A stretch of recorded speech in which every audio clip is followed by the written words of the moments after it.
I remember stepping off the bus with my buddies. And I can remember being very young and being with my father and just being awestruck.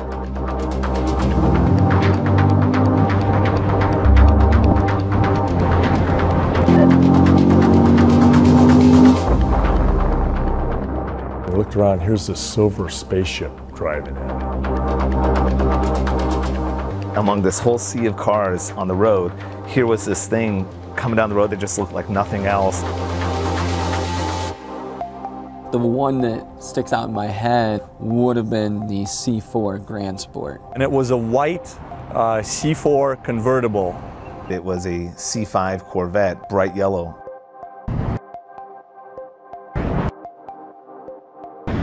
It's this awe-inspiring vehicle, it's an attainable vehicle, but it's also something that is born out of pure function. And quite frankly, by the time you get to 8, it's the full embodiment of what that is.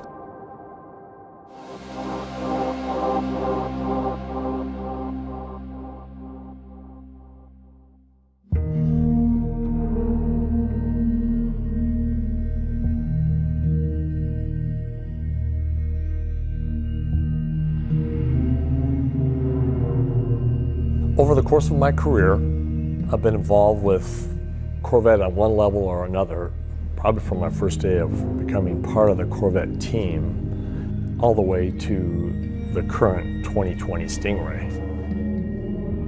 I became the director of design for Corvette for the 6th generation. And during the development of each of those, there were probably a few significant key design elements. Those are the heritage of Corvette. What are those elements throughout the years, whether it's proportion, surface, graphics, that you can identify and then distill down to their basic elements in a timeless way. Like, for instance, the fender shapes, the profile, the proportion really is big, where you have this canopy on a lower fuselage like a jet fighter. That's probably the second element, is aircraft have been inspirational. And why is that? Because they're usually high performance, they're purpose driven, there's a singular mission for them, and it relates to Corvette beautifully. Another aspect is racing. Racing has had a huge influence on Corvette, and particularly, obviously, this last 2020 Stingray is a culmination of all that experience. Well, the character that you see of the car, the design, is influenced by the functional aspects of the race vehicles.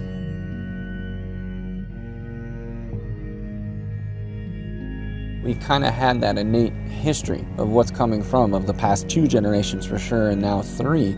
My point is that you see this level of functioning continue grow and grow, and then you get back into the racing program at the same time then, and you see that where the track starts to become the inspiration for the regular man. And I think that's always been a beautiful part about Corvette, is that we're going to the track with this, we're doing our best to win. Obviously it's a shift in where we've placed a motor, but the reality is what caused that shift was what you saw grow from 4 to 5 to 6 to 7. We peaked out where we were at, and it was time to move on. And I remember clearly Tad Schechter, the chief engineer, saying, you know, we've optimized this platform as much as we possibly can. Now it's time to go to mid-engine.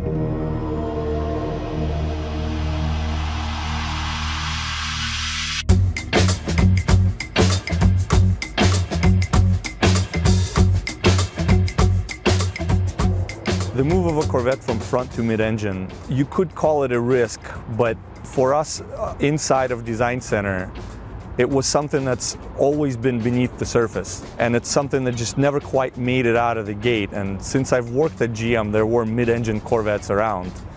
For the past 60 years, since Zora Arkus Duntov was trying to make a mid-engine Corvette, there were many, many iterations.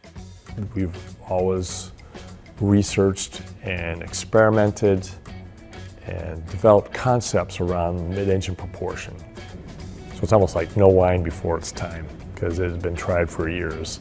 It'd probably be like in a 2011-ish time frame where we started talking about the mid-engine again. We started having meetings as to what we would do with the package, what would we need for content, and we started scripting what we would like the mid-engine car to do at that time. As a designer, you don't often get to work on something that's new essentially from ground up. And this car is new from ground up. We had 3 full-size models, clay models, with a different theme on each side. We probably had at least 12 scale models. You know, a scale model we would develop for 2 weeks and decide, you know, was there merit to the design? If it didn't have merit, then we would just drop that scale. So we were constantly, you know, churning and reworking scales as we were looking for a lot of themes in that. By moving to the mid-engine layout, what that enabled, as far as from a performance figures, as far as interior layout and visibility, going from the C7 Corvette to the C8, the 7th generation Corvette had kind of that arc of driver controls in front of you. And now we were taking it and literally kind of turning it on its side and making it really this 3-dimensional thing that you were sitting in.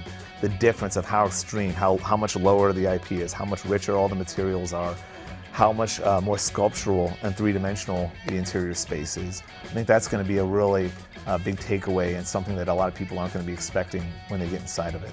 If you jump from a current Corvette C7 to the C8, the experience that the customer is going to get, when you start adding that all together, it's hard to look at going to a mid-engine configuration as a risk. It's going to take all those things that the front engine car did and just take them to the next level.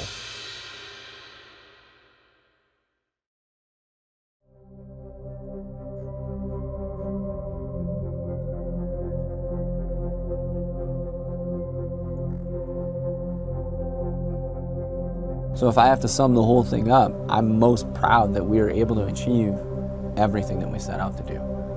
But what I actually think the greatest success was is that as you get in it and you use it, you don't really notice that you're doing something different. It feels intuitive. It feels like you're a part of the car. It feels like the right decision.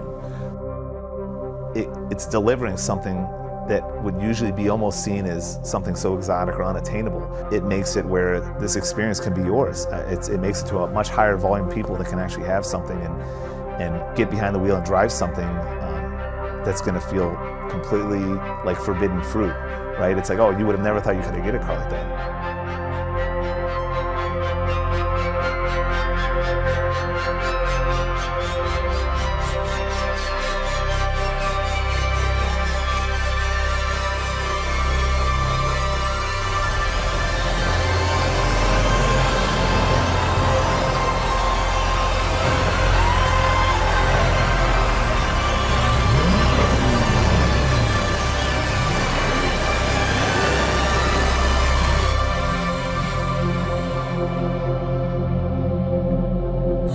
Although we all feel a sense of accomplishment for finally, this was the right time to work on and introduce a mid-engine Corvette. But I'm here to tell you that that is just the tip of the iceberg. Just imagine where it can go from this point. This is just the beginning.